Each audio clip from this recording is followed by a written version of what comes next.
We might as well just get started then. Hello, everyone. Welcome to today's water cooler chat, where we talk about all things Livepeer, whether it's broadcasting, delegating, or orchestrating.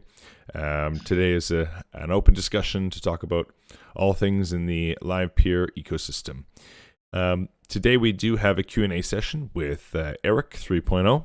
Eric is joining us from the Livepeer Inc. side, and we'll be doing a Q&A session to learn more about him and his role with Livepeer. We'll start off with introductions, and then we'll roll right into the Q&A session to get us started.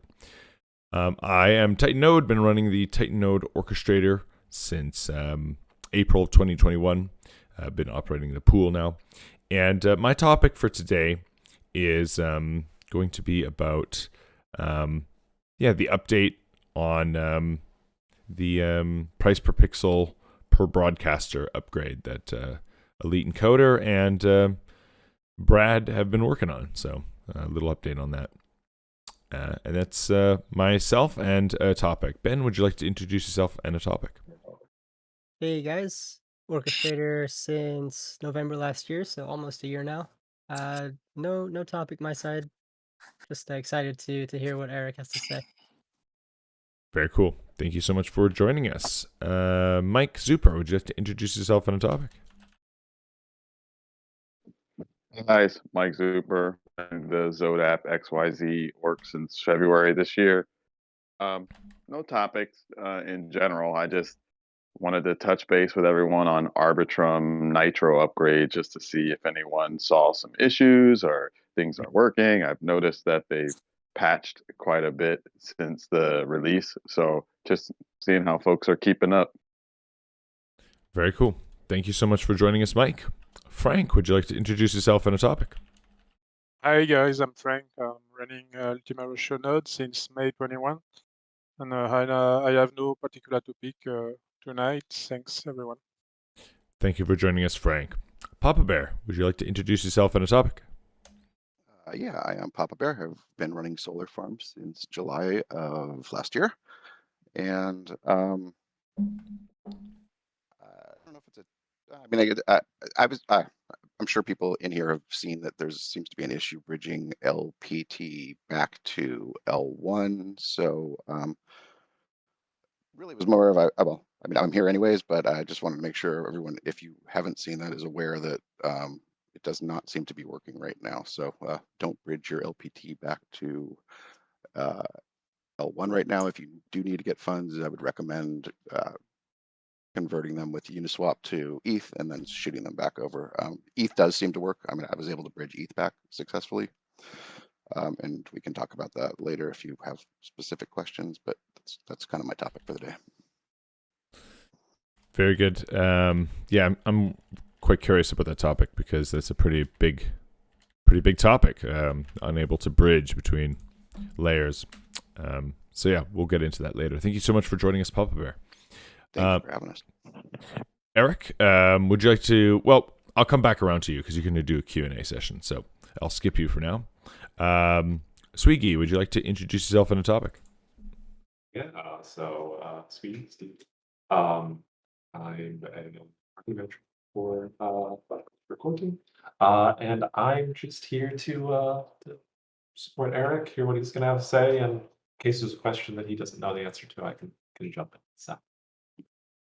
Very good. No worries. Thank you for joining us. Mr. X, would you like to introduce yourself and a topic? Hi, everybody. Yeah, so I'm a developer for the East Online Hackathon, and I'm building a React Native mobile app for decentralized news, and I'm trying to implement Livepeer broadcasting into my app, so people are able to broadcast live news. Very good. Very excited for that. Thank you so much for joining us, Mr. X. Nice to see you again. Thank you, sir. Thank you, Robert. No worries. Mike, we got people joining here. It's bouncing all over the place. Alex with Searing Snow, would you like to introduce yourself and a topic? Sure. Yep. So I'm a TPM at Livepeer. I also run the Searing Snow Orchestrator. And that's just here to listen in today. No major topics. Very cool. Thank you so much for joining us. Michsoftster, would you like to introduce yourself and a topic? Yeah. Hi everyone, I'm a video game developer. I met Livepeer in Mexico Hackathon at Mexico and met Shannon and told me a little about Livepeer. So I'm here to be more deeper. Thank you. Thank you so much for joining us, and welcome to the community. Great to have you. All right, Transmental, would you like to introduce yourself and a topic? What up, guys? My name's Zach. I work for Graviton. We're building Xenon, which is a live streaming platform built on top of Livepeer. And I don't have any topics today. I just like to listen into these, so I'm excited to hear what you guys get into. Thanks. Very cool. Thank you so much for joining us. Is that AJ? Aja? How do you say that? Would you like to introduce yourself and a topic? Hi, my name is Asia, like the continent. I just joined Livepeer as the ecosystem coordinator. I'm working directly with Shan, but I'm really here today just to listen in. This is my first water cooler chat, and I'm really excited to be here and hear about all the projects and the topics. Very cool. Great to have you, and welcome to the community. It's awesome to have you join us. Okay, great. Well, we've gone through introductions. As more people come up, we can introduce them as well. But we will kick off with our Q&A session to start with Eric 3.0. So, Eric, what we do is we just go through a list of questions. I have a number of them, and I can easily hand it off to the rest of the community to ask questions as well. So, my first question is obviously, who are you, and what is your role with Livepeer?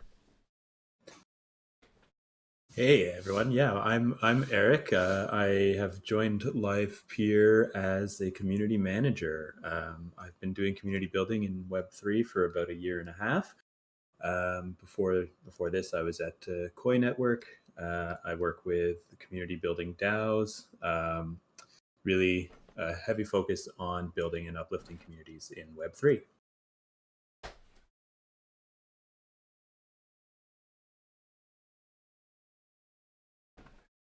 Awesome. Sorry about that. Just a quick blip in the mic. So it's really awesome. I hear you come from a different world. Can you tell us a little bit about your background? Sure, yeah, definitely. So before I was in the Web3 world, I worked for a little bit of time in IT for regional health system. But before that, I've spent most of my professional adult life as a professional brewer, selling, developing beers all across province where I live in Canada. Very cool. So with your new role with Livepeer, I know you just came in, and when I first asked you about this meeting, you said, I've only been with Livepeer for it was like a week. So I'm not going to put you on the spot too much, but what tell us about what you have planned for Livepeer, or what you hope to achieve in the coming months as you get started with Livepeer. Yeah, sure. I can't speak too specifically to things that are planned for the next coming months, as I'm still just kind of getting familiar with the community that you already have here. Seems like there's a really great supportive community of orchestrators here on the network side. So looking forward to getting to know you all and kind of hearing what your thoughts on community are, how you think things have been going, how I can help you to continue to build kind of like the most successful community possible for this side of things. I'm also going to be focusing a little bit on the Livepeer studio stuff and helping to launch community there. But as far as specifics go, that will have to wait for AMA 2.0 once I've had some time to really dig into what's going on with the community here and how we can make it the best place to build in Web3. Very cool. I'll open up to the floor right now. If anyone wants to jump in with any questions, feel free.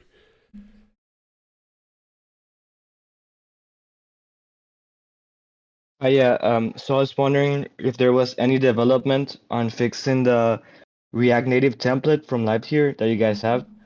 I know there was some issues with it, and I'm still waiting for updates. I know I've been insisting about this, and I'm sorry. I just want to implement it on my app. I Hey, could this ping Rex. Adam about this. I haven't heard anything directly, but do you know if you were working with Adam or Chase, or who was your point of contact prior?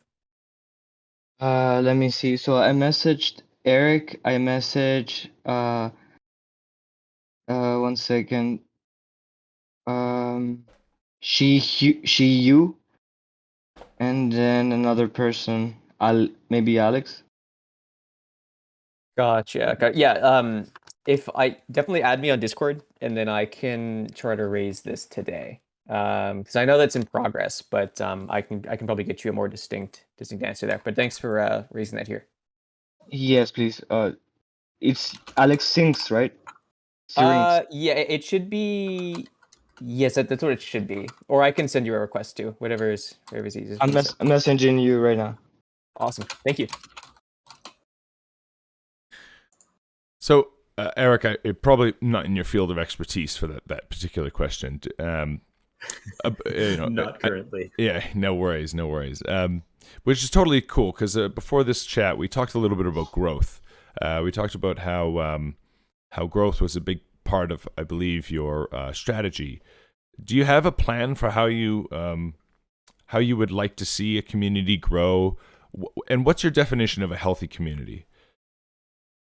Yeah, definitely. Well, we can start with definition of a healthy community because I think that's really the key factor here. My definition of a healthy community is one that has kind of it's more about a higher level of engagement than it is about having thousands and thousands and thousands of members, right? A community isn't truly a community until people are helping each other, talking with each other, helping each other build their projects, and they're doing this kind of in a natural and organic way, kind of like what's going on here right now. It's clear to me that the orchestrators here have built a very healthy community amongst themselves, and looking to take some of the lessons learned from you all and apply them to the rest of the community at large. I really believe that the role of a community manager is to uplift the community members, to provide support, make sure you guys have what you need to achieve your goals, and kind of be the voice for the community within Livepeer and be the voice for Livepeer within the community, so that we have clear communication both ways, and everybody kind of can work together to build the best network possible. Everybody benefits when we all succeed. You say that you'd like to take the these lessons or the growth or the development of the orchestrator side and maybe apply it to Livepeer Studio. How does that look? Is Livepeer Studio planning on building a like a community around broadcasters kind of thing? Like how do you see that? That's a great question. We will be talking about that in the future for sure. The plans are still very much kind of in the development stage. This is day number 4.5 for me here at Livepeer. So how we're thinking about community for Livepeer Studio is still kind of very in the early stages. I really want to take the time to do some research and make sure we get it right. Certainly looking for input from the community that exists already. I'm always happy to listen if you have ideas or thoughts, but I love that you guys are running these water coolers every week, and that this is organized by the community. This isn't something that this isn't organized by Livepeer Inc. This is by you guys for you guys, and then we get to attend and hear what you're doing. I think events like these are really important for building those community connections. So certainly you can expect us to be trying to build stuff similar to this for Livepeer Studio and the developers who will be building over there. Very cool. So there's just Ben, do you have a question? I see your mic lighting up there a little I bit. just wanted to jump in. I mean, this is probably too early to ask, but do you know if there's going to be any focus on building a community around onboarding Web 2 broadcasters into the Web 3 ecosystem, or is it mostly just focused on Studio? That's a very good. You're going to hear this a lot from me with these kind of questions. That's a very good question. Of course, we want to bring on as many kind of new folks from Web 2 into Web 3 as possible. Whether or not that is something that I have plans for right now is probably a question more for Steven than for me, to be honest. But certainly we plan to support people coming into the ecosystem as a whole. Yeah, and I can say a little bit on that. The current focus is Web3, 100%. And that's just the core team's ethos, Livepeer's ethos, who we want to be developing with and working with. There's absolutely plans around onboarding Web2 developers and Web2 platforms. It's just not the focus right now. Once the we're working with a bunch of Web3 developers, and it's humming along and going well, we'll definitely slide over into that. Try to bring some more people over, but first things first. I mean, there are currently a couple of Web2 broadcasters that are trying to utilize Livepeer and have had some success. So I'm just wondering if there's some support there for them as well from the team. Yeah, absolutely. And anybody who is interested, we will help with them. Now including Eric. It's the outreach thing that we're to Web2 that we're not focusing on. If they find us, we love it. We'll work with them. Absolutely. Awesome. Thanks, guys. I got a question for Eric. Go ahead. So hey Eric, welcome aboard. This is Michsoftster. Just quick question around and some of your interactions with the group here is that the orchestrators are like really technical.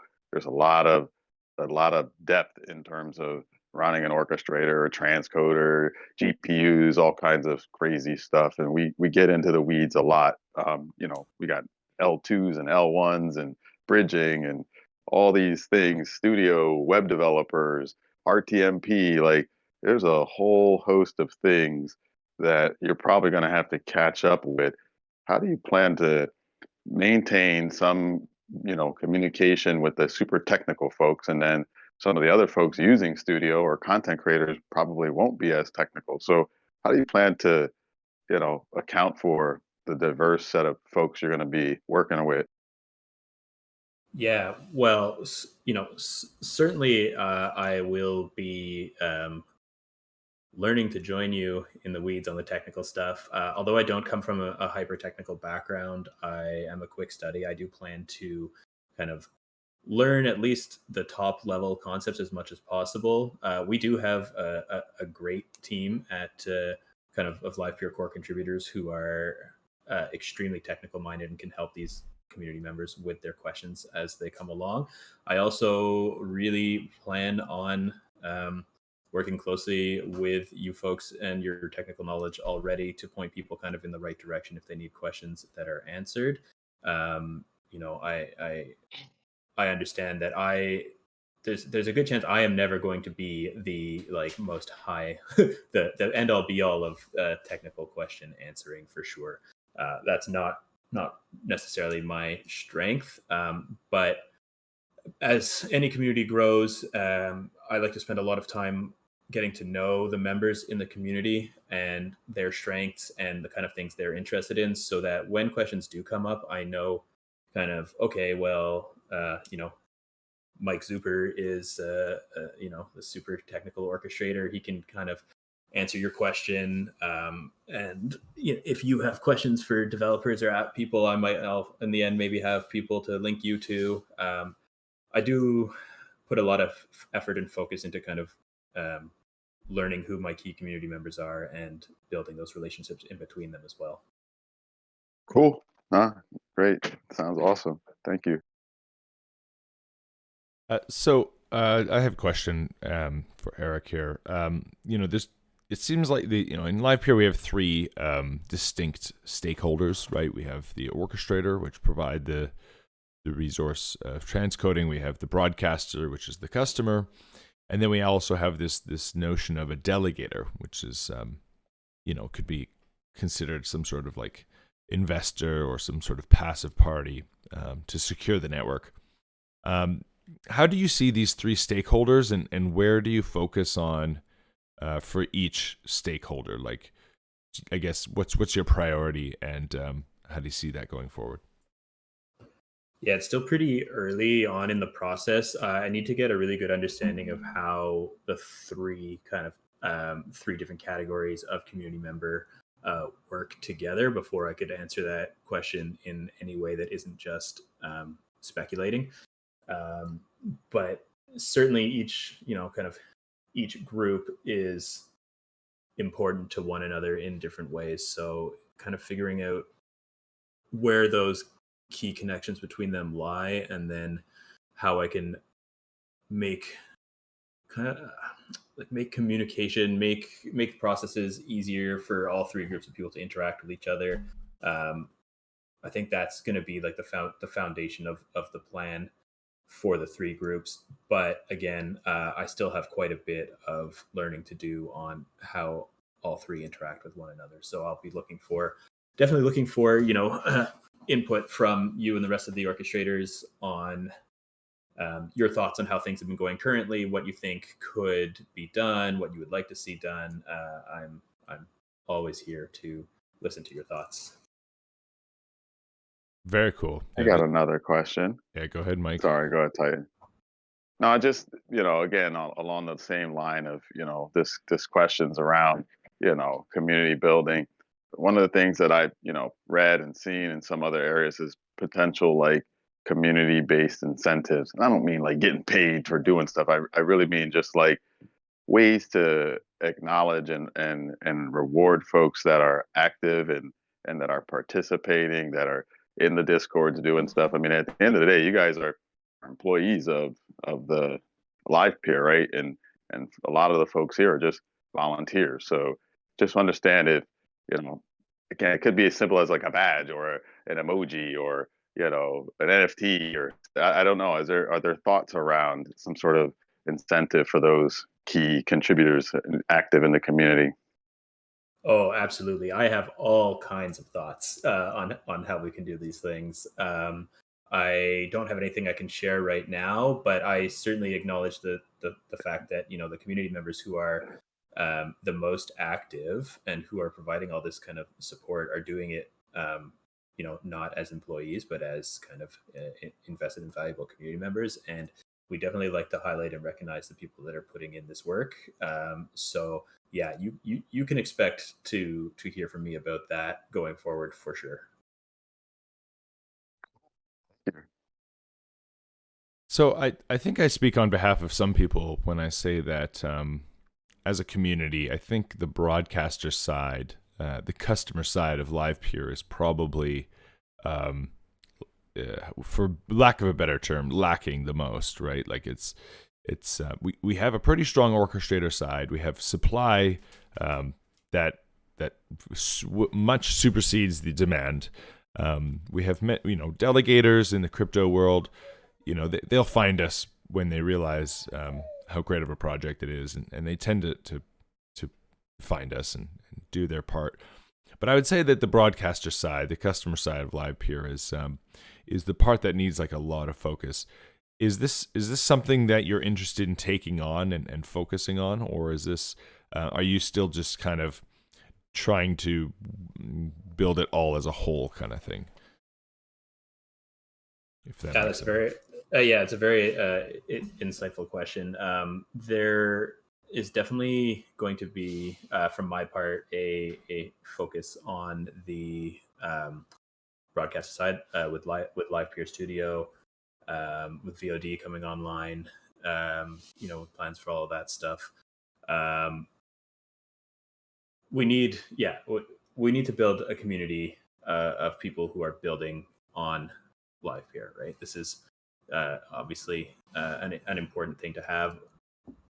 What the plans are for that are still in development, but you can be sure that this is a main part of my focus is this group of people.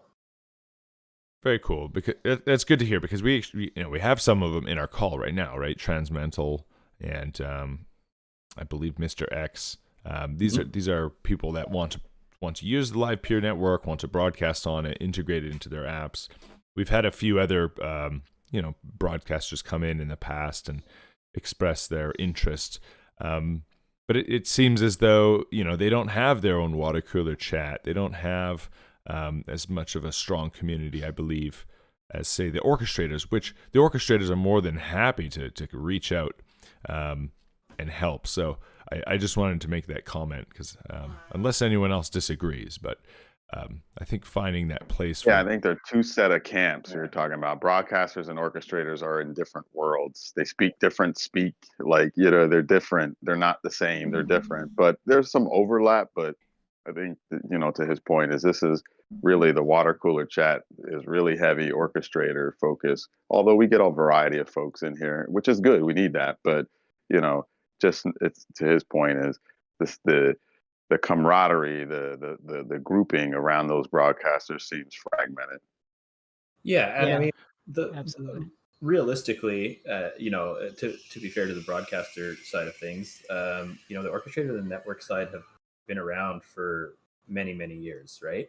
You've all had lots of chances to get to know each other. I don't know, my computer just freaked out. Sorry about that. I don't know if you can still hear me.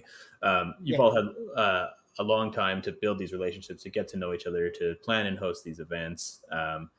And obviously that is working extremely well. And my goal is for the same thing on the broadcaster side, but it takes time, right? Building a functional community takes time and commitment and dedication. Nothing is an overnight process in this world. So you can rest assured that I'm here to kind of make those plans and help execute those plans. So that is, my goal for the rest of this year and moving into 2023 and beyond. I'd like to just add my observation on that. When I joined as an orchestrator, the community was extremely helpful as they still are, and there was a lot more. If there was something where the orchestrators weren't able to help, there was usually someone from the core team that would jump in and had a solution or something to try.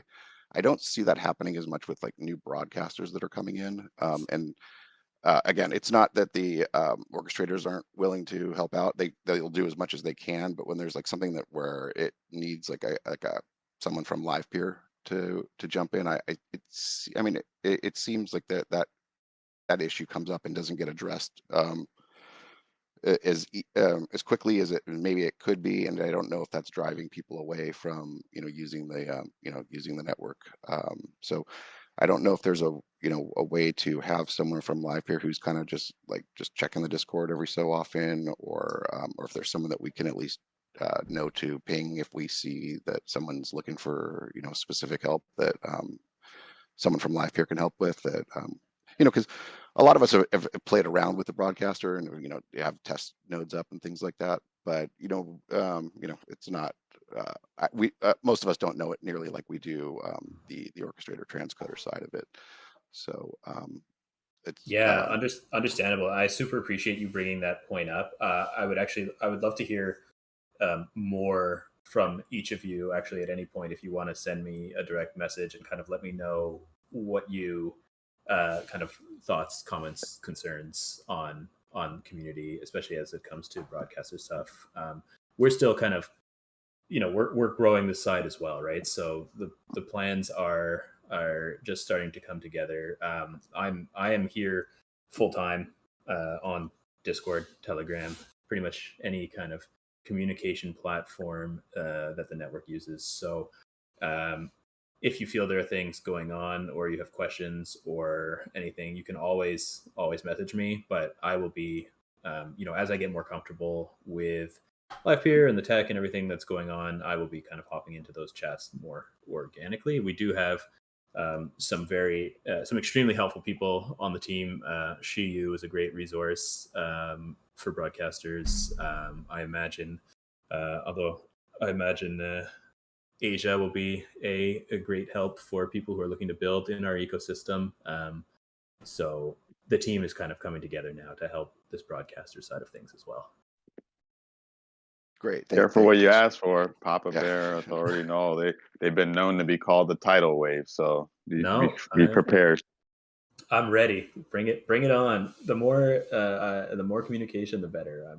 I'm in fact, I've been called an over communicator in my life. So, I will, I will communicate as much or as little as you want me to. Sounds good. Thank you. Yeah, I think the general consensus is that the Livepeer network would love more customers, more broadcasters, more people using the service. Anything we can do to help out. Obviously, like these water cooler chats, we obviously try and include all three stakeholders as into the conversations. But really, delegators don't really pop in at all. They basically just delegate and leave, and enjoy the passiveness of what it is to delegate. Orchestrators are super engaged because we tend to have some personal agendas to be the best orchestrator on the planet and provide a good service, and it's very competitive and very friendly at the same time. So it's quite impressive. So yeah, the broadcaster side is the only side that we believe is probably just needs that focus, right? Just needs that help in providing feedback and structure and all these communication channels, which is great. So yeah.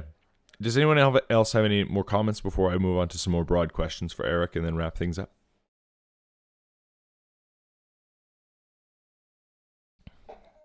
Feel free to chat in or chime in as we go. So, Eric, a couple more broad questions as we get a little further into the Q&A. How did you first hear about Livepeer, and what made you interested in coming on board? Yeah, good question. I first heard of Livepeer when I was searching for a full-time role as a community manager. I came across the job listing, and from then on, kind of started getting familiar with the project a little bit. I have always had an interest in video technology. In my spare time, I modify and break old video technology to make art with. So it was kind of a nice pairing that there was a job with a video broadcasting company in a field of community building that I wanted to take my career in. And I met with Stephen, had some interviews, and here we are. Very cool. I like it. Another question is around Web3, and I asked everyone this question. Everyone's probably getting sick of it, but I always like it, and just from my own personal views. Obviously, this is not your interpretation from Livepeer Inc. This is only your personal opinion. And the question is, what does Web3 mean to you, and what is your definition of Web3? Yeah, you can get a very philosophical question with that one, I'm sure. What I really appreciate about Web3 is the chance and opportunity to kind of own your own destiny, so to speak. Web3 is kind of this, or in my mind should be this kind of by the people, for the people world, for lack of a better term. I like that in Web3 you can do whatever you want to do. You can get involved however you want to get involved. If you're willing to put in the work, if you're willing to learn, there are opportunities out there for anybody, regardless of age, sex, race, location. I'm really kind of I guess idealist when it comes to Web3, because I really that's what sold me on it when I first started getting involved, was kind of that whole thought line. So I still very strongly believe that, and that Web3 to me is for me trying to uphold those kind of standards while realizing that there are always going to be companies and people and financial incentives out there as well. So finding a way to balance that is important. Very cool. I like it. It's a great answer. Any last questions for Eric before we wrap up the interview? Interview. It's not an interview. It's a Q&A session. Jeez. We're interviewing you for our community. Grilling session. You survived. You Wait, passed, did he man. pass? You passed. Woo! You passed. My Well, baby's been good. scoring you on your metrics, and Well, they probably have the most honest opinion of anyone. So if the baby is good for it, then I'll count that as a win. very cool. Yeah, I'll open up the floor. Just any last questions or comments for Eric? Good luck and again, welcome. Yeah, thank you so much, guys. I really appreciate y'all taking I know you do this every week, but I appreciate you giving me this chance kind of early in my early days to do this Q&A with you all, get to meet you all. You'll definitely be seeing a lot more of me in the coming days in Discord and Telegram all around. I do want to get to know each of you, much better. As I said before, my DMs are always open. So if you have questions, thoughts, comments, concerns, any of this stuff, please send me a message. We can book some time for a call. We can talk on Discord. We can do whatever you like. But I do want to get to know this Orchestrator community super well and kind of learn from you all about the network and kind of help build the broadcaster side of stuff through that. Very cool. Thank you so much for joining us, Eric. We really appreciate your time. Feel free to stick around for the rest of this call. We usually go for about 2 hours, so we get through everyone's topics and continue on with the conversation. So, like I said, feel free to stick around. But I'd like to thank you for joining us and welcome you to the community. My pleasure. Thanks. Eric. Yeah, big welcome from everyone. Cool. Okay. Very good. We'll continue on here, and I see we do have a new face or two in the chat, so we'll do introductions and topics, and then finish that off, and then we'll hop right into them. So, Alvin, I see you've joined us. Would you like to quickly introduce yourself and a topic you might have for this call? Hello, everyone. I moderate usually the Discord chat and Telegram group. I'm not knowledgeable on technology, so I don't usually join conversation about Orchestrator or so. I'll just listen and learn. I started learning more about what Livepeer is doing. So I'll just listen. You can continue, everyone. Awesome. Thank you so much for joining us, Alvin. Alvin, you're an OG in the community. You're always on Telegram and protecting us from the spam and doing a great job. So we see you around and we just love the work you do. So thank you for joining us. Okay. Thank you. Yes, absolutely.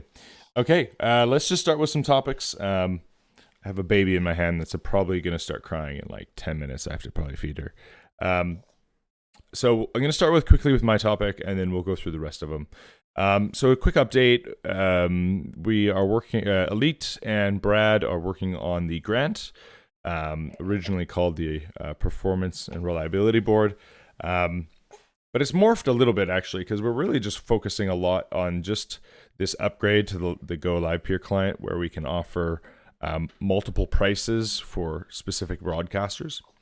And out of this, actually, a lot of ideas have spawned, such as like a free trial version of Livepeer, where we can hand out a community node, like a key or something, like provide some sort of address where broadcasters can try out a free code, and orchestrators can set their price per pixel to 0 for that particular broadcaster address.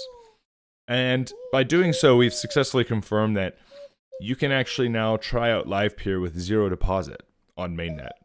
So if you set your price per pixel to 0, your deposit is 0, which means anyone who's running a price per pixel at 0 for that, maybe that particular broadcaster address, they can just start transcoding right on mainnet, free of charge.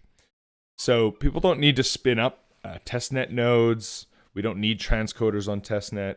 We can basically, as a community, maybe just like whitelist one broadcaster address and hand that out as a free trial. So, conversations like that have come up, and And so yeah, a lot of unique things can happen when we can set an array of price per pixels for different broadcasters. Do you see any negative effects coming from that? Like how do we manage that setting? And like I'm just wondering, is it going to be a race to 0 price per pixel for everyone? I mean, that's a great existential question. If you were to ask Doug, he would just say, well, it's Mr. Market, and Mr. Market will determine the price.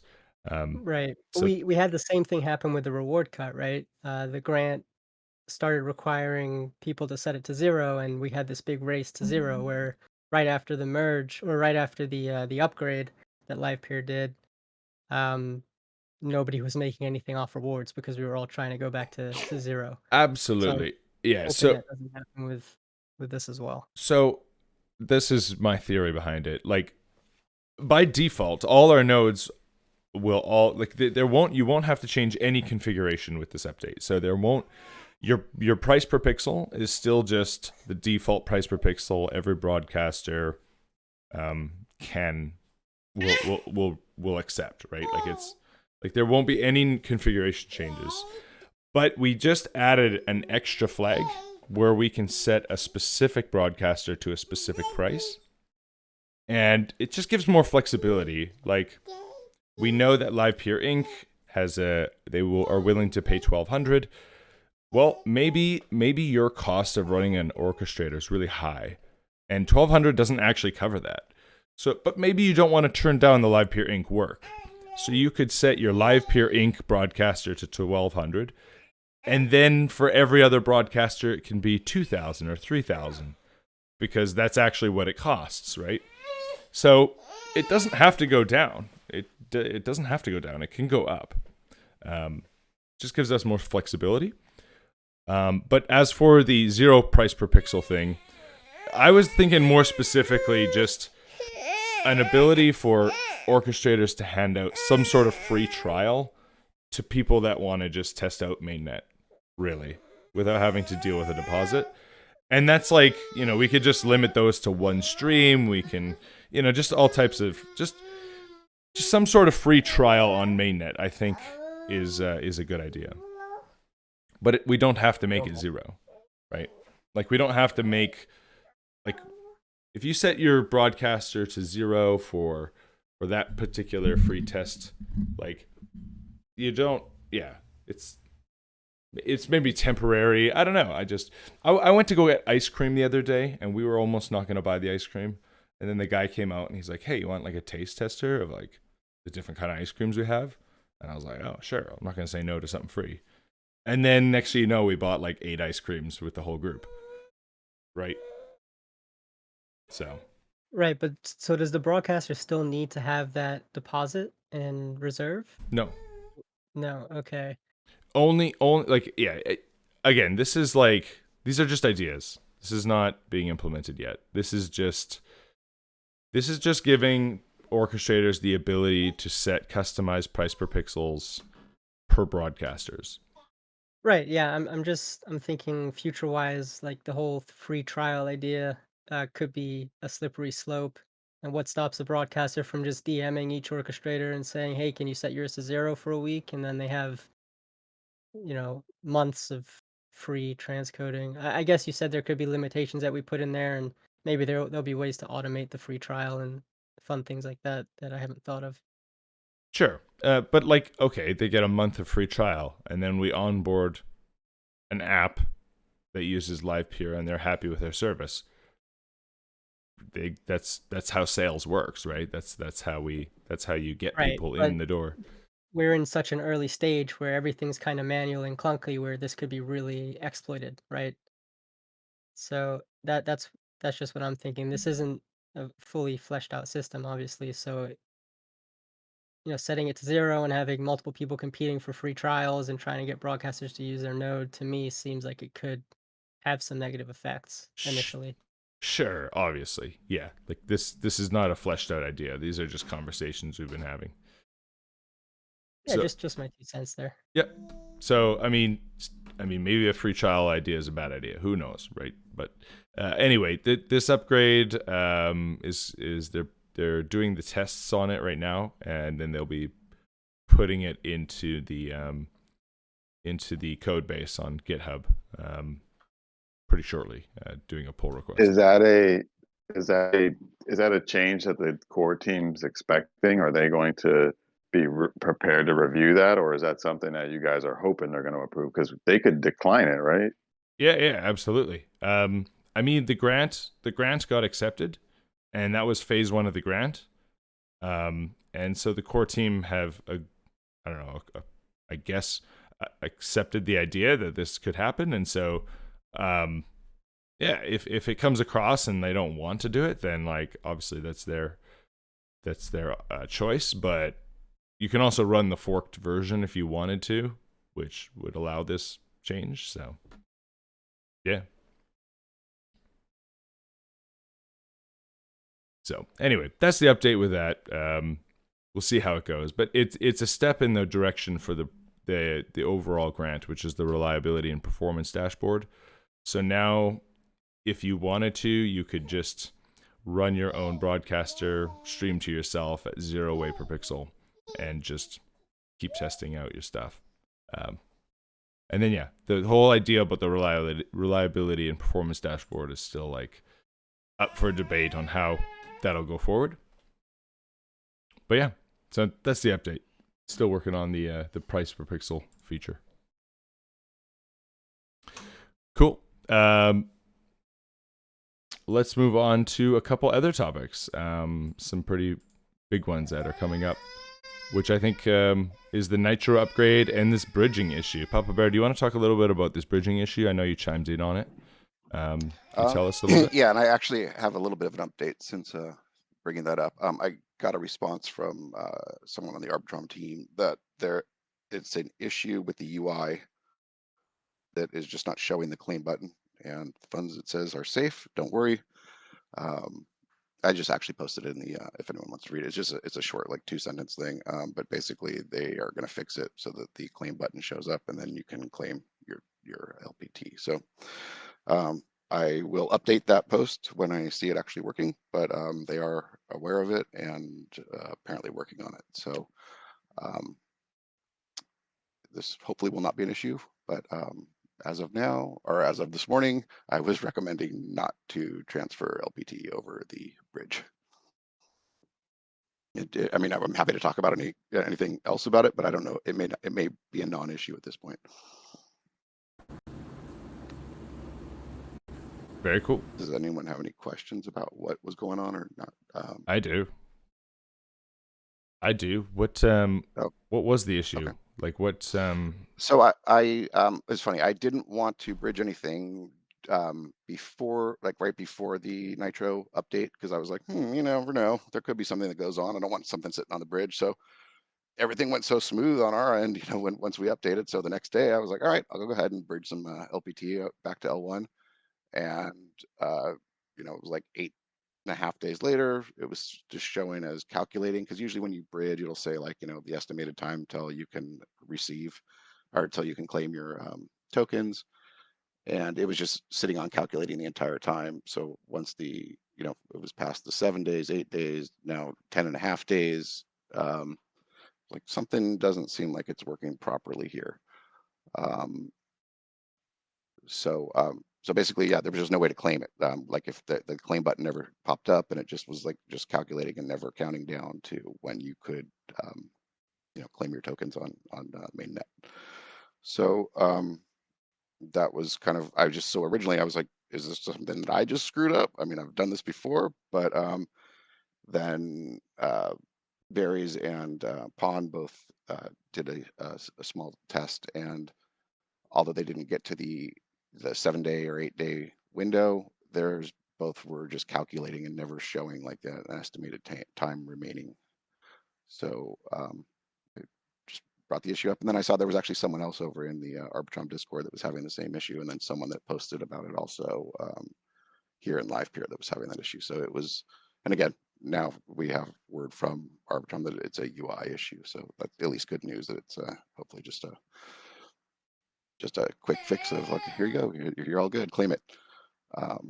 But ETH was working fine. I did bridge ETH at the same time. I did like 2 transactions back to back. ETH went right through. So it just appears to be something with the Livepeer contract, the way it was being handled by Arbitrum from my non-technical point of view.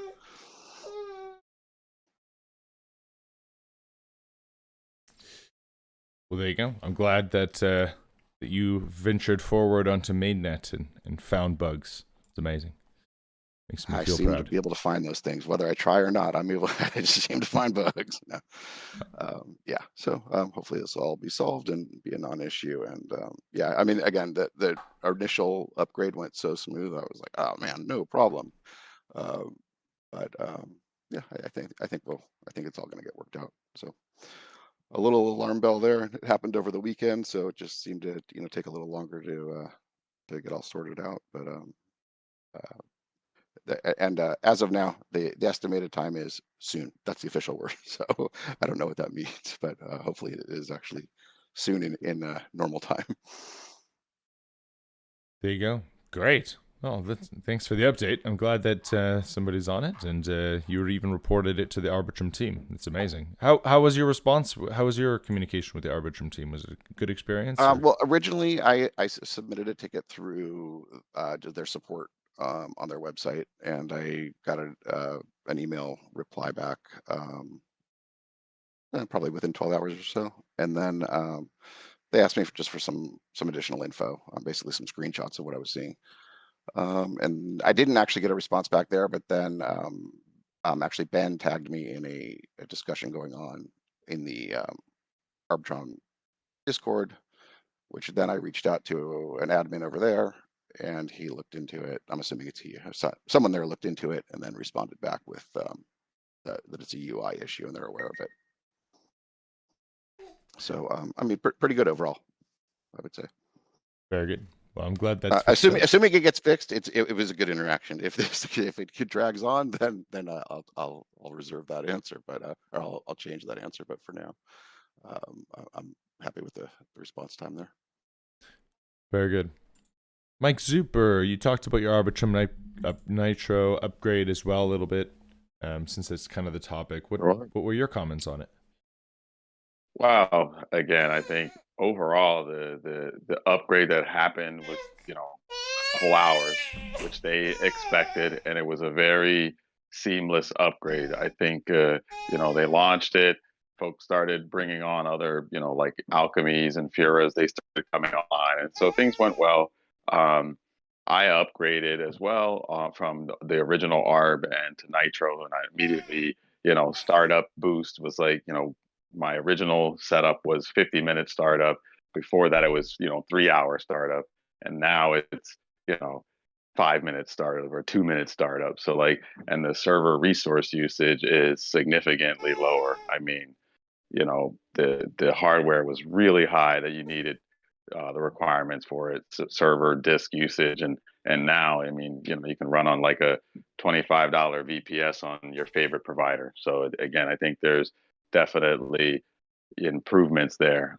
But just like everything, there were 4 patches that were put out since the Nitro launch, and a few of them affected some of the Livepeer stuff we were doing. There was some really weird gas calculation problem that was occurring, and I think still is, but there's workarounds for it. I don't really know the details. Maybe someone else can talk on that, but I think all in all, everything went well. It seems to be good. Folks are migrating. There were some minor hiccups, but this is one that had me worried coming into it. But I think now we're all happy and satisfied, and things look much improved. So and I think gas is actually stabilized. I heard that the upgraded like 7xing the platform.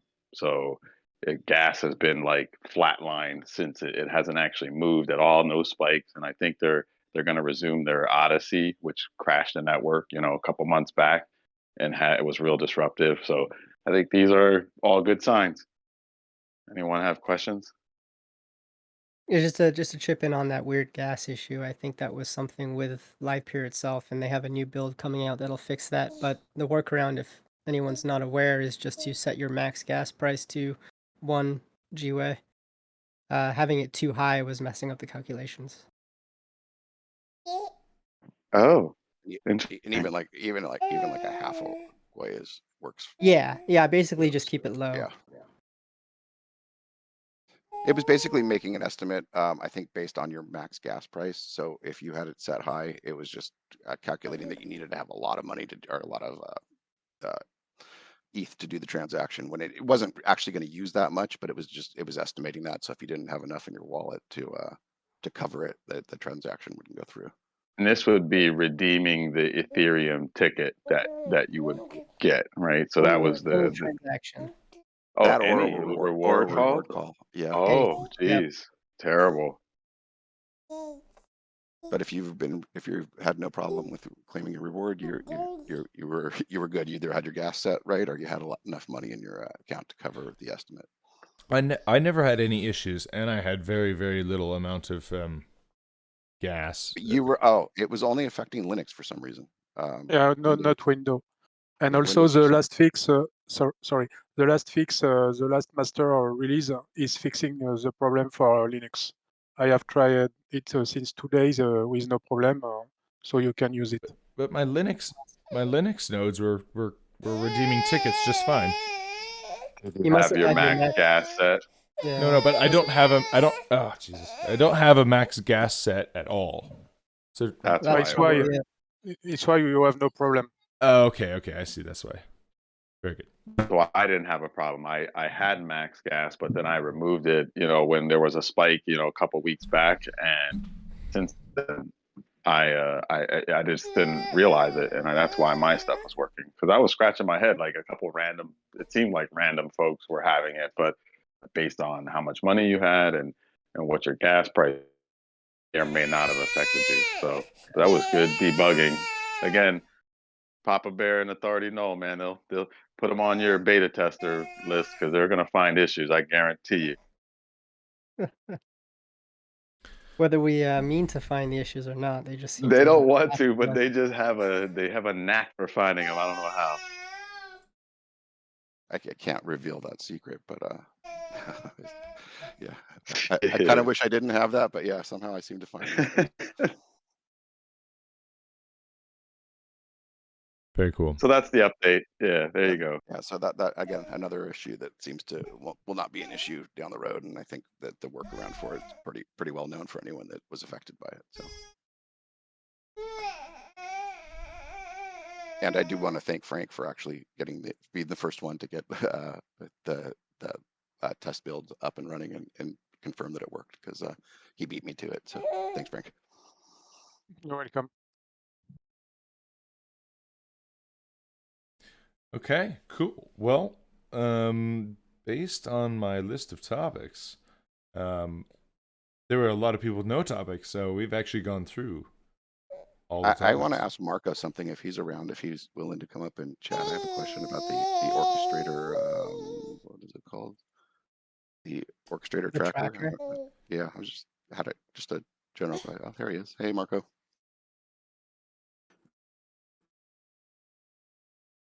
Hi, can you hear me? Now I can hear you now. Yes. I was just, I when it first came out, I looked at it a little bit and then kind of just forgot about it. And then the other day I was playing around with it and just looking at discovery times. And I just, so this is basically sending out like the same type of the discovery request as like the Livepeer broadcasters are doing but from your nodes, right? Yeah, Because I just noticed that like some of my response times just seem to be like shockingly like middle of the road or bad compared to it seems like what I would expect them to be, especially because I know I've got like servers in good locations and pretty good network built up around the globe. So I was just and I see like other orchestrators that have stuff in the same regions like they'll have totally different scores, and I was just wondering if there was any kind of insight onto I'm not really even sure where I'm going with this. It just yeah, it just seemed odd to me that again to like if like me and someone else have an orchestrator in the same hosting facility, how the response times could be so different. Is there anything that you could comment on that? Mean, right? Because sometimes you see you have like a good response to IDMS, and then the next one is over 100 or something. But I'm also seeing some weird results in there too, and I haven't worked on it since I published this preview. I still have to look into, is it maybe the infrastructure the tester is running on, or is it a problem with Livepeer, or are these results correct or not? That's well, so I I'm will not. say I do feel like there is something to them being accurate, because a lot of the ones that have really good just across the board scores are at least the ones I'm seeing that are winning a lot of tickets. I assume that means they're getting a lot of work too. So there's something to it, and I'm just trying to figure out how to use this information to, if there's a problem with something in my setup, how to use this Yeah, there's something to it, but there's definitely something going on, like Marco said, either it's on Livepeer's side or something with the tracker. I mean, there are orchestrators on the same boxes running the exact same setups with completely different discovery times. So that part just doesn't make a whole lot of sense. You got some people running a single node in one location that's not near any of the ingests, that's looks all green on the tracker, and somebody else who's geolocating or has multiple nodes looks awful. There's some confusing results there. Yeah, no, I agree. But all right, no, I was just curious to know if there was anything like where I'm seeing like, my stuff looks really orange, but I see like a bunch of people like all green, and I'm like, I even have like a test node on the on mainnet, and it's got 2 nodes, and they're actually in they're both running split and all this kind of stuff, and it gets better scores than where I'm like, I've got servers all over the globe with my main node, and I'm like, how is my other node doing better? So that was kind of one of the things. And I also did notice that it seems to be that fewer nodes, and this is just observational, seem to get better results on the on this tracker. For if that in any Yeah, not way not helps you always. to look into it. Not always, but it's something that I've seems to it's not across the board, but Yeah, like DeFi crypto and Ruthless Mango have nodes everywhere, and they're all green. So, I mean, it's yeah, an awesome tool. I would love to use it. I think everyone would if, if we knew it was 100% accurate. yeah, It's I still keep it open on my browser at all times because I just find it really really handy to have. So, definitely would love to use it more. yeah. Which Well, tracker is this? do you want the I link? can post it. I'll post a link to it. Yeah. In the, It's basically it's a tool which goes through the list of active orchestrators and sends a discovery check to them, the same one which a broadcaster does when they make their list of orchestrators and sort based on ping. So that's why I was like, hey, this might be a good metric to track for anyone. But there are some issues with the results, and we still don't know if this is an issue with my code or with the machine it's running on, or because it could also point to like a systematic issue in Livepeer, for example, or maybe in a data center where a lot of us are hosting our nodes in. Well, I actually have everything up and running with that tracker, but I can't get my ping request to work because it requires some sort of signature to be submitted on the request. And I think I posted to that. If you have a solution or a workaround, it didn't sound easy, but again, we can take that offline. Yeah, it's easy if you or like have the code already open somewhere and you've worked on it before, because then you can just rebuild the code with the print added in there. And I think there's a better way because you can also just manually sign stuff with Livepeer CLI. But I spent like 4 hours trying to manually sign my address and it didn't work, so I just added a print in the code. So, but I can walk you through that later. That's fine. and I hope that didn't come off sounding like it was criticism, because I really appreciate the tool. I was just kind of curious to know how to use it, and that was the purpose of the question, because Oh, that's all right. I've been a little puzzled at times. I'm like, what's going on? Tried changing some few things around. I'm like, nothing's making a difference on mine score. So Did you consider running like lambdas or workers for those tests? Is that something that you could bundle up instead of running it on a server? Because if you could get a sampling from a variety of endpoints, like different data centers, that might actually give you more realistic results. That sounds like a great idea. Personally, I don't have experience with any kind of cloud infrastructure. I mostly do just on bare metal. So if you can help me out there, that would be great. It's a pretty simple script, so it should work. Yeah, I took a look at it. That signing part, I can at least give it a go.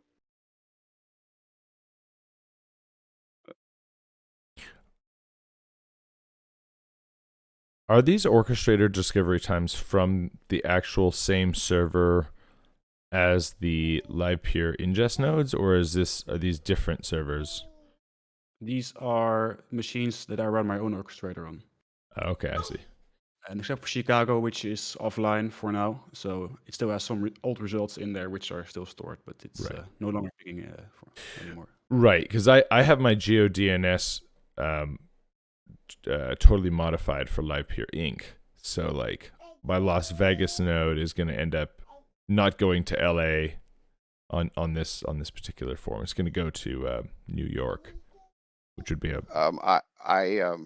I was in the same situation, so I actually went in and changed all my stuff to like be, to add all the regions that that the Marco's machines are in, and it didn't change my score at all for whatever that's worth. So I thought I was like, oh, okay, I know what the problem is. This is, sending stuff to New York when it, could be going right next to store to California, and it just didn't seem to make a difference. So it uses your like your service URL, right? So it should be the same for what the broadcasters are doing, right?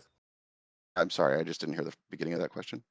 It uses your service URI, this one you set in on chain. So I think it should be the same for. Right. I was just saying, like, like I had my default, like for, like if I didn't have a region set for like on AWS, like it was like, it would default to New York, where I was like, if Las Vegas, I didn't have anything set up for Nevada, so it would send that request. Yeah, but you have a server in LA, right?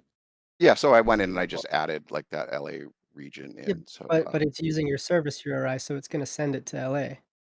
It's going to send the ping to LA because that's the closest one that the service URI is set to. Only if you set it to well, that. Then I guess I wasted a lot of time. Either way, I reversed it all back because it didn't make a difference. So, yeah, I was just, that's a good point. Didn't even think about it that way. Thank you. Yeah. It's nice to hear that people are still interested in this tool, because I kind of forgot about it as well, and I'm motivated to continue working on this. No, it had me scratching my head a little bit over the definitely weekend. So yeah, no, I think I really like the tool, and I would like to. That's why I was asking. I just wanted to make sure that I was understanding it, what I was reading, if I was reading the results properly. So, has anyone ever set up a proper like ping distance geolocation service rather than just like setting it up by region? Like, has anyone tried out latency testing DNS? I know in Cloudflare a couple of us use proximity GeoDNS, which is probably a little better than the way that it's usually done in AWS. But I don't think anyone's tried latency yet. Right. So I don't think AWS allows you to do that unless you're using AWS servers, at least the way I understood it, but I could be wrong. Right. I think there's a way of like setting your Latin long and like it like I don't know. Yeah. It's this is exactly what I've been. That's proximity. Oh, is it? The Latin long? Yeah, that's you set, at least in Cloudflare, that's like you set that up, you put your coordinates in, and it will always route to the closest point. Oh, okay. That's, near those set coordinates. And that seems to work fine for the discovery request? Yeah, I mean, I haven't seen any noticeable issues arise from that, and I've been using it for months. Maybe Mike Zuper can speak on that a bit. I think you've answered it right on target. Can you make a guide for that? I think there is a Cloudflare guide up somewhere on the forums that goes over. Actually, I'm not sure if they use proximity, but yeah, we could definitely put something together for that. Because I'm just using like I have it, like I know the LA node for Livepeer Inc. is in LA, so I have, California going to my LA node, right? But like that doesn't help for anyone who is starting up their own broadcaster in, Ohio. All of a sudden it's going to like my default in New York, or if anyone starts one up in India, it's like, oh, default New York. Like it just, I have it totally gamed towards. That's how it works with the basic AWS setup. It like you have to have it Yeah, and you know specifically what? Actually, set. Ben, what I was saying, what you were saying before is actually not the way it works with AWS. At least the way I'm using it is like if something comes, like I've got to specify like in the US, like the state, and then it goes to there. It doesn't go just by proximity. It goes by what the rules that I've defined, which are Yeah, in it can't the state or because the country in Europe. the I difference see. between Cloudflare and Amazon services is that Cloudflare has hundreds and hundreds of data center edge points that they can do this proximity checking, whereas AWS has their regions. Like there's 2 US regions, a couple European regions, and that's it. Like they don't have the same network reach on the edge to these clients that Cloudflare does. So that's why you're limited in the capabilities.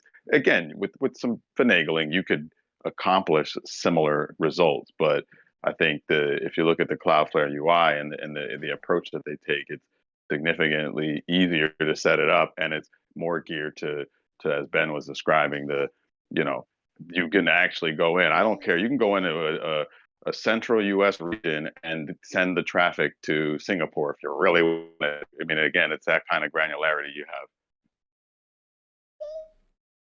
Do you think it's worth us testing the latency geo-routing on Cloudflare, or do you think proximity is pretty good for what we're doing, Mike? I've tested the latency stuff. The latency stuff's going to work too. I mean, again, as you would expect, the edge testing that happens on Cloudflare closest to your servers are going to have the best latency, right? And they're going to get the traffic, so it does work. I think the latency part though requires a lot more tests to come from the agent. So like if there's, today I can set up like 1 or 2 agents to test, but if you really want to use latency, they would probably have 30 agents near your server. You would want to have 30 tests, right? Because any one of them can be faster, right? And I've in a totally different region, local region, and it would reroute it outside the local region. So it's very dynamic, but at the same time, that's not good for Livepeer, right? Like if you have a stream in one area and then they reroute you to a different area based on latency, you could end up on a different node, and things don't usually work when that happens. That breaks when that So happens, yeah. again, there's some challenges with those kinds of things, but I'm out there, I'm testing all that stuff. Cool.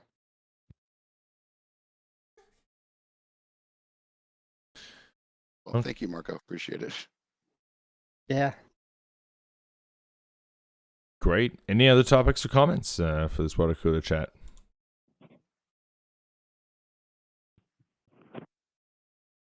I got one for Transmental if he's around.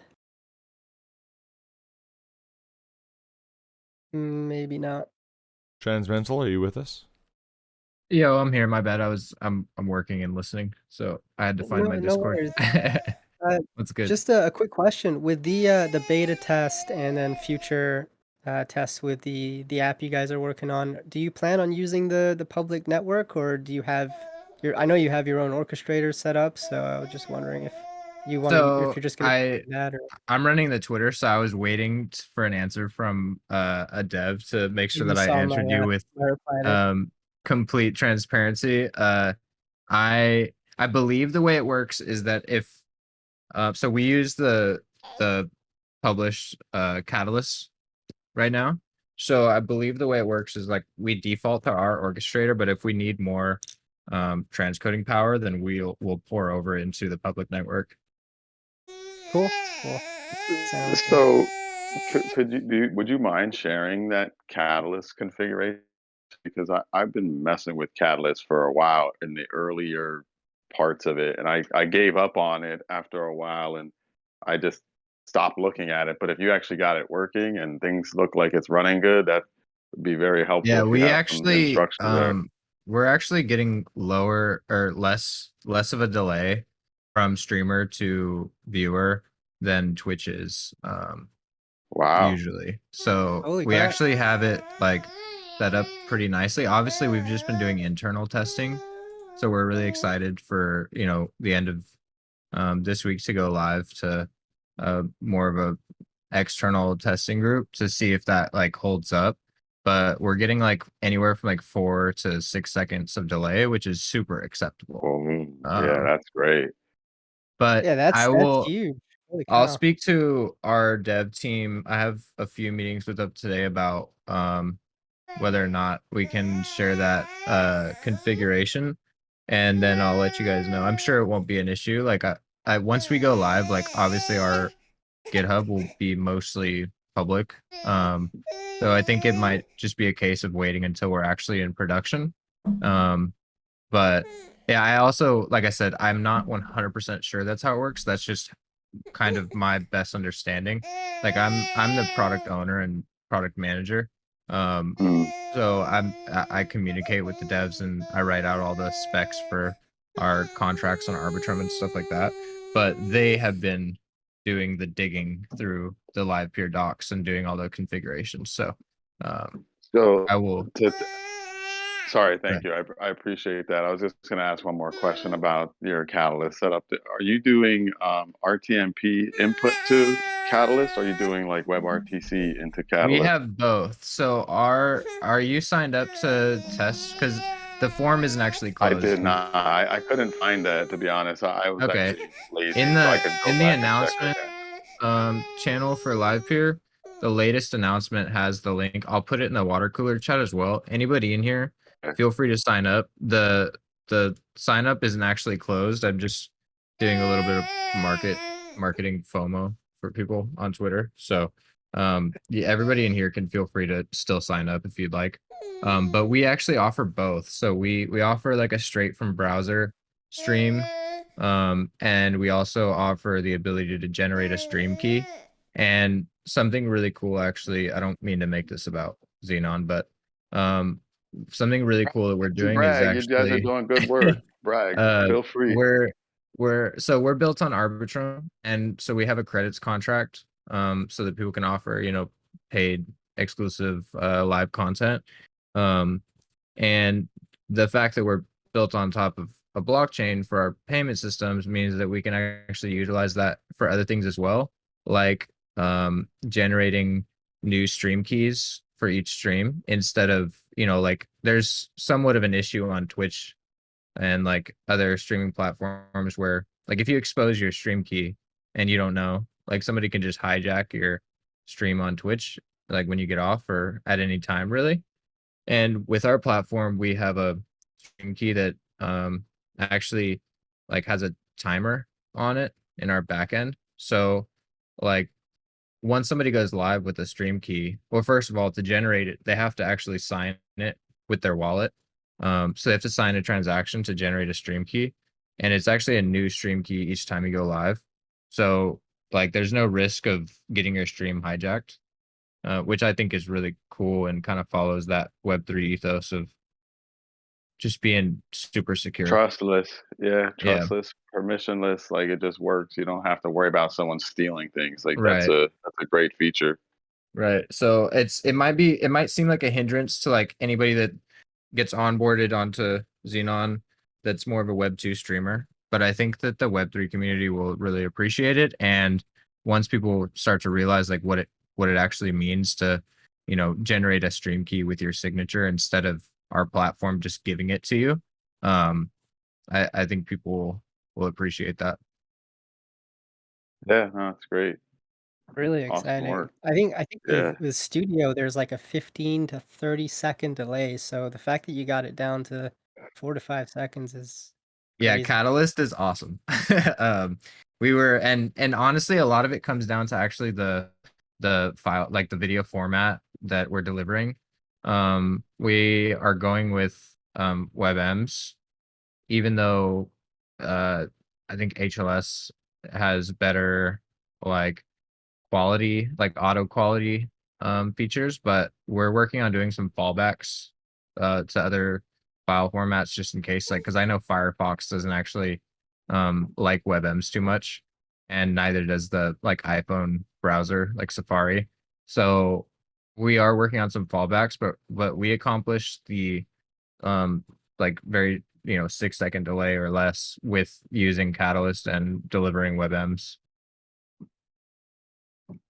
Cool. Congrats! I'm really excited to test it out.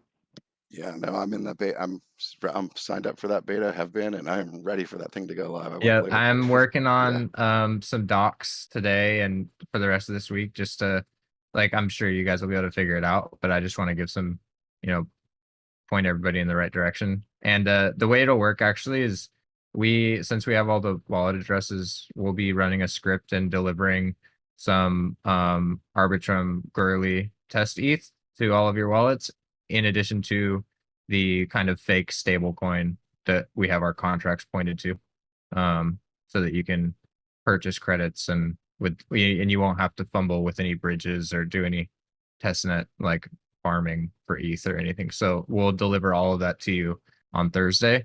And then when we go live on Friday, you'll already be set up. You just have to go to the app and swap your fake DAI for credits and start playing with it. Hell yeah! I'm excited. Yeah, sounds good. You just invited Papa Bear into your software, so you heard him speaking earlier about finding all these weird bugs. So you've now entered into the bug tracker zone. Oh, dude, I already know. Like, that half of the reason I have my job is because I'm known for just getting on platforms and breaking them, and the devs are like, "Yo, what the fuck?" So, yeah, it's all Well, good, dude. these are ninjas in here, boy. So they're gonna show you what the. I what want the you to F- break it. We want you to break it for real. That's why, like, we've we're gonna have 2 phases to our beta, like, kind of program. So like, we wanted it to go to people in the Livepeer community first, because obviously y'all will break stuff before other people do. So it's Oh yeah, perfect. cool.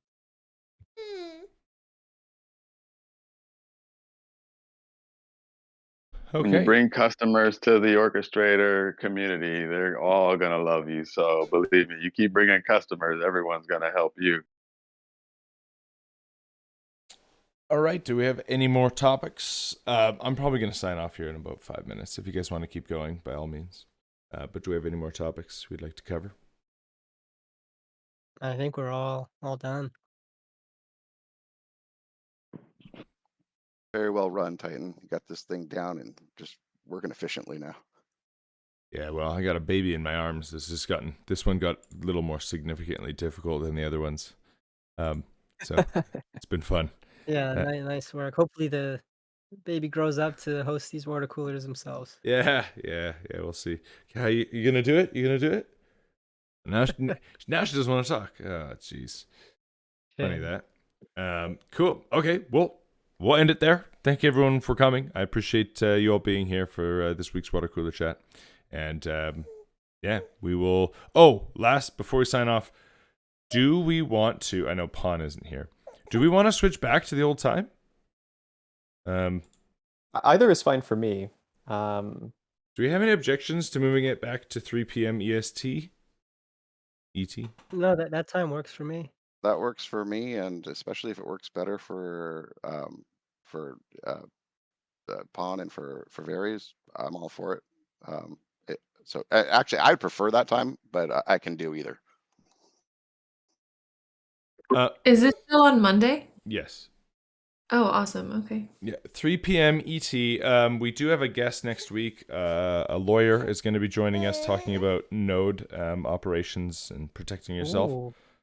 Oh, I have some fun questions for them for Yes. sure. Yeah, I'll be there for that one. Please don't attack him. He's actually a friend of mine. No, So do you know what kind of law? Because I have a lot of, I guess, payment origination and or like currency distribution like quite like do they do federal kind of things, or are they more just general like risk management?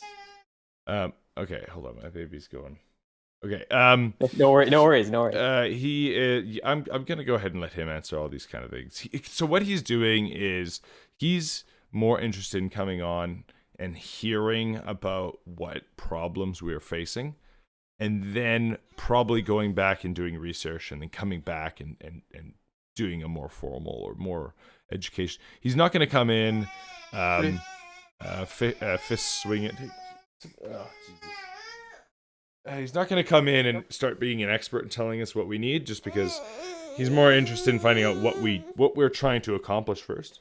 But yeah, anyway, he's a lawyer, and he's willing to come on and have a conversation. Awesome. Thanks for putting that together. good, Yeah, yeah. it's awesome. Yeah, so I don't know. I don't know about federal and state and what level of all these kind of things. I'll let him explain all that. Cool. I can sharpen a few questions because there was a list I was told not to send Doug. Okay. Well, what does that mean? How about this? If you have any legal questions, please feel free to DM them to me, and I'll forward it to him, and just like get his take on whether this is stuff he wants to cover, whether you like. Actually, yeah, DM me your questions first, just like general topics or something. But anyway, cool. I have a few like pointed currency transmission or like definitional bits that I might send your way. But that's exciting. Do it. So that'll be, and so next week I'm thinking about switching it back to 3 p.m. EST. So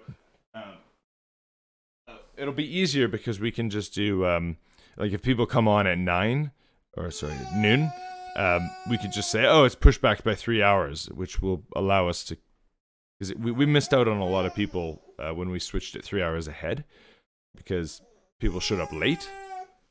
Yep. But yeah, so next week we're pushing it back, starting 3 hours just to the original time, and we have a lawyer coming on. So yeah, I will make this announcement. Does that sound good to everyone? Yes, absolutely. Yes. Sounds good here. Okay, there we go. 3 p.m. EST. Next week, we'll see you online. Thank you everyone for coming, and we'll see you all next week. Thank you. Thank you. Bye. See you. Bye, everybody.